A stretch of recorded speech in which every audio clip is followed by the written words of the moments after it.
Hey guys, this is Lenny here. So I just got out of the Hunger Games, the Ballad of Songbirds and Snakes.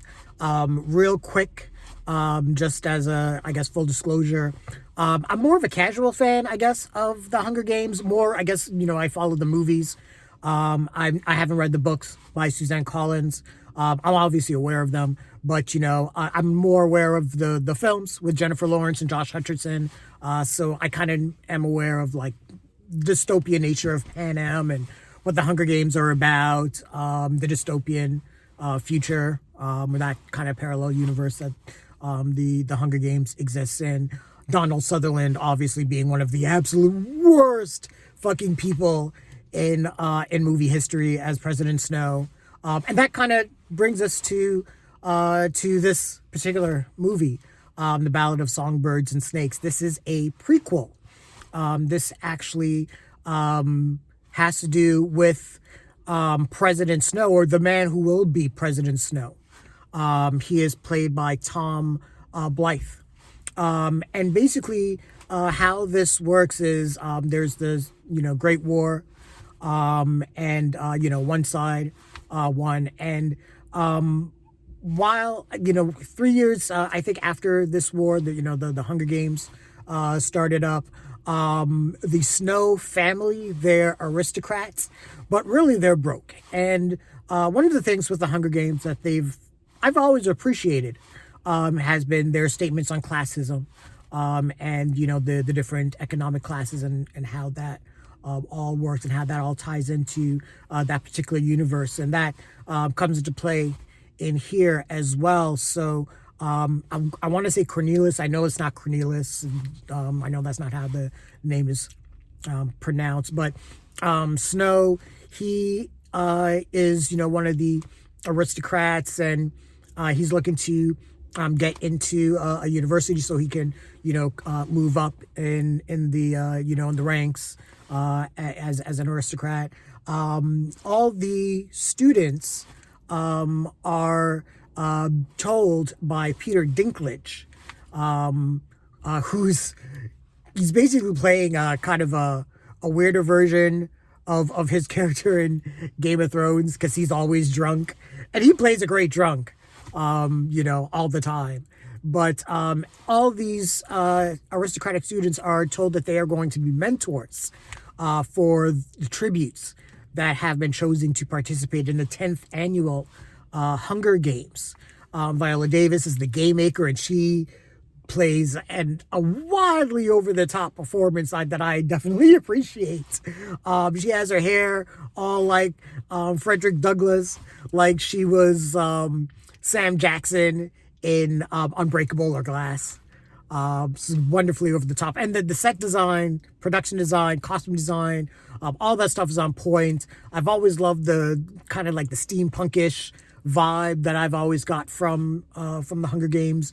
They do this really cool aesthetic where they're using TVs that kind of look like they're from the 1950s, and the set design is kind of like 1950-ish, but futuristic and lived in at the same time. It's really cool. I kind of really like that. And Jason Schwartzman plays the host of the Hunger Games, and he's kind of over the top. I've always enjoyed those over the top like performances that have always come in the Hunger Games, and this is no different. I think maybe the issue that I have is kind of twofold. One, the character of Snow himself is so irredeemable and unlikable. For me, it's hard to get behind him. And I know they're trying to create a story where it's like, well, you have to learn to care about him. And he had certain feelings before, he became this horrible, evil monster. So they try to set things up where, his family is broke. He has feelings for this tribute. What's her name? Lucy Gray. And that's Rachel Ziegler's character. She's going to be playing Snow White. She was just in West Side Story. They're supposed to have like kind of a love affair or romantic kind of subplot.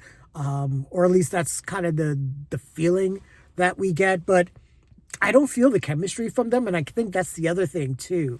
We're supposed to feel for these two, and it doesn't really work for me, I guess. Rachel Zegler is a great singer, and they really put her voice on display. One of the things that Snow does is he orchestrates or institutes what he believes are kind of new rules and ways for the audience to be more involved. It's like, well, if you care more about the people that are involved in the Hunger Games, more people will watch.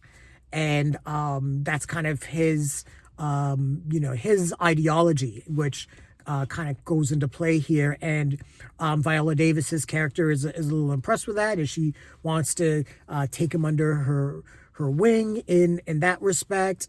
The movie is split into 3 chapters. I'm not sure if the original book is kind of done, set up in like a 3-act structure.